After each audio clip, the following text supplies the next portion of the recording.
Hi guys, welcome back to my channel. My name is Andy and today I'll be doing a video about language learning. So today I'll be talking about how to learn a language by yourself. I'm going to be talking about 5 steps that I think are very important for anyone who is specifically learning by themselves. Okay, so let's go. So I did a little list. I have it right here in front of me on my computer because I didn't want to forget anything. So number 1 is choose a language of your interest. It will be easier to stick with it. So what do I mean by that? I feel like when we are trying to learn a new language, the first step obviously is to choose one, right? And you might have the most different, varied, motivations behind a certain language that you're learning, right? I've heard a lot of people saying sometimes to people who want to learn languages by themselves that they have to choose a language that it's good for you professionally, or it has to be a language that is widely spoken. I think that whatever reason you have for learning a language is enough. Whether it's because you think it sounds nice, whether it's because it will be good for you professionally or in your education, or because of your work, because you need, move to a country where you have to learn that language. Whatever reason that is, it's good enough. As long as you have an actual genuine interest in that language. For example, I chose French because I liked how it sounded. I didn't really have, and still don't have, a big reasoning behind it. I mean, except that now I would love to do, like an exchange or something in France, or even move to France. Who knows? Girl can dream. But I don't have a big reasoning behind it. And honestly, it was the same thing with English too. What I mean by all of this rambling is that don't feel that your reason is not valid enough, whether it's because, you, watched a TV show in that language and you thought it was really interesting. I see a lot of that with Korean shows and things like that. People love it and it sparks an interest in the language. So whatever reasoning is enough as long as you have an actual interest in it. So that's first step. So step number 2 is research and find resources.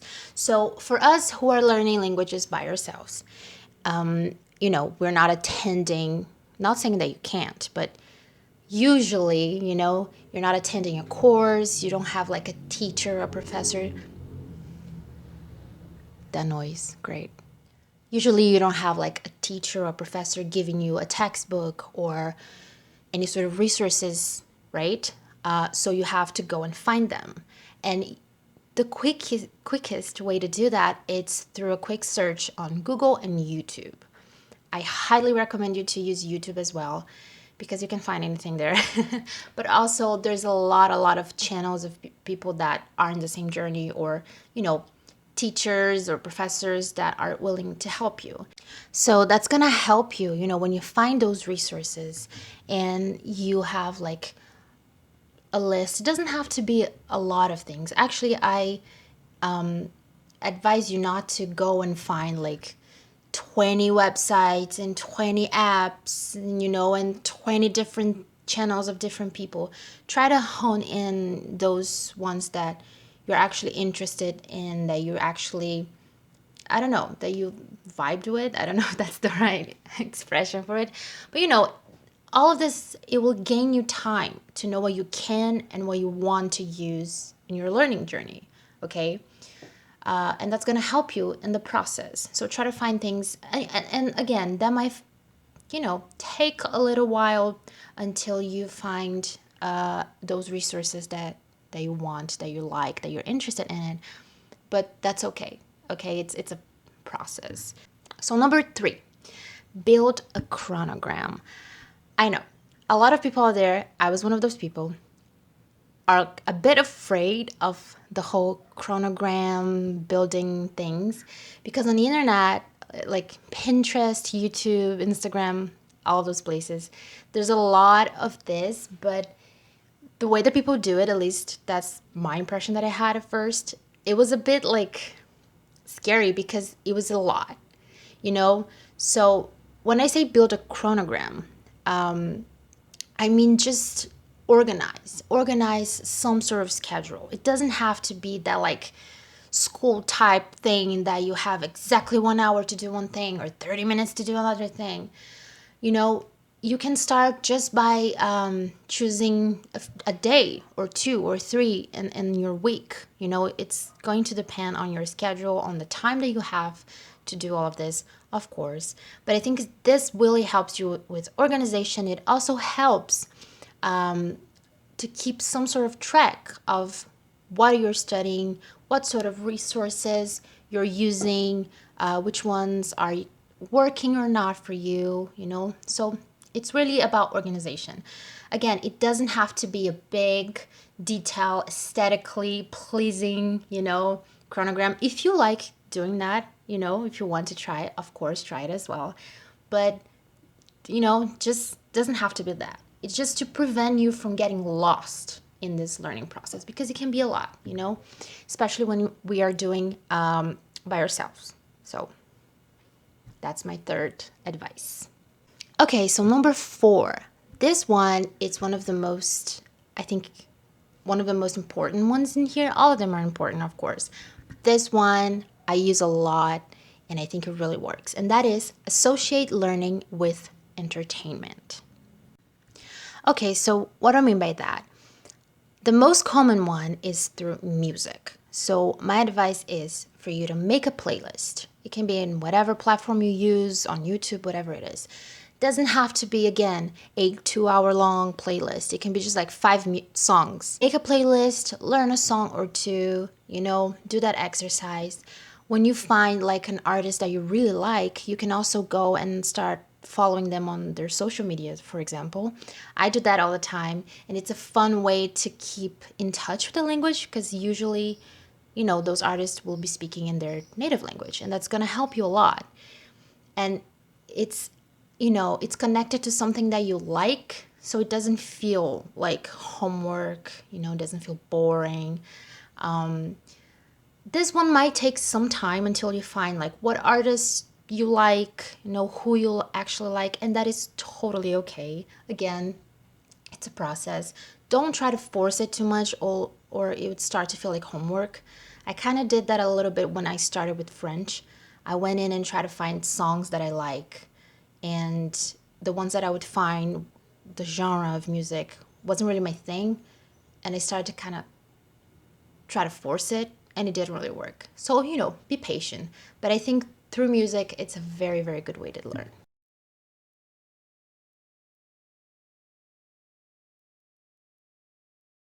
So, number 5 is surround yourself with the language. This is a very, very, very important step.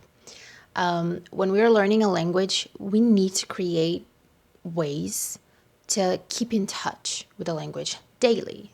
It's something that should be like a daily routine.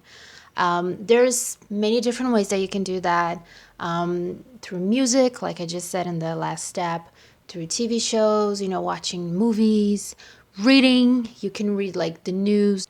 There's so many like websites that you can find, short stories, fan fiction, whatever you like to read that can really help you. You can start, you know, small and then work your way up.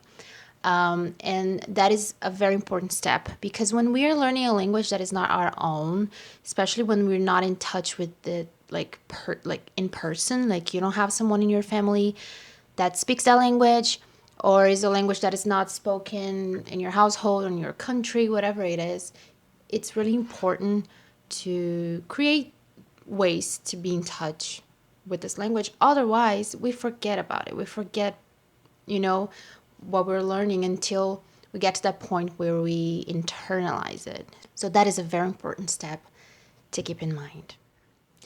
But it isn't over yet because I actually have a bonus one, and this one goes alongside all of the other steps that I listed here, and it's a very important one, and that is patience. Yes, sometimes it's easier said than done, I know, but it's really important. Language learning, it's a process, so you have to treat it as one. I've said this throughout like the other steps that I was talking about, that is a process, because it is. It's not something that you can learn in 1 day, 2 days. Sometimes it's really hard to even put a certain time limit to it. I honestly believe that that doesn't really work. That's why sometimes I'm a bit skeptical about like things that I see out there, people promising you, learn a language in 6 months, become fluent in, I don't know, a week. I've seen crazy ones out there. But it is really important to know that sometimes you are going to get, unmotivated, and you're going to have to work to get that back. That has happened to me plenty of times, and it's totally normal, it's totally human, but we need to have patience. One of the things that I think can get really in our ways is to compare ourselves with others. Being like, oh, but I've been learning this language for like 2 years and I'm still not at this level that I thought I should be. But this other person has been learning for 1 year and they're so much better than me. Like, those things are very human. We do them all the time, but it's really important to be aware and to not get caught up in it. So patience, it's a big step here that's going to help you guys throughout all of the other ones that I said, right?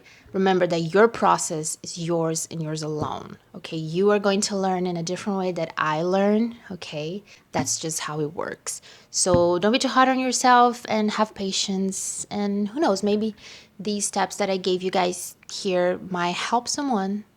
And if they do, let me know. Okay guys, so that was it for today's video about language learning. I hope you enjoy it. I hope I could help you in some way, shape, or form. I hope some of these steps might help you in your language journey. If there's anything that's more like specific that would be interested for me to talk about, let me know in the comments and I would gladly do it. Thank you very much for being here with me today, and that's it. Bye bye.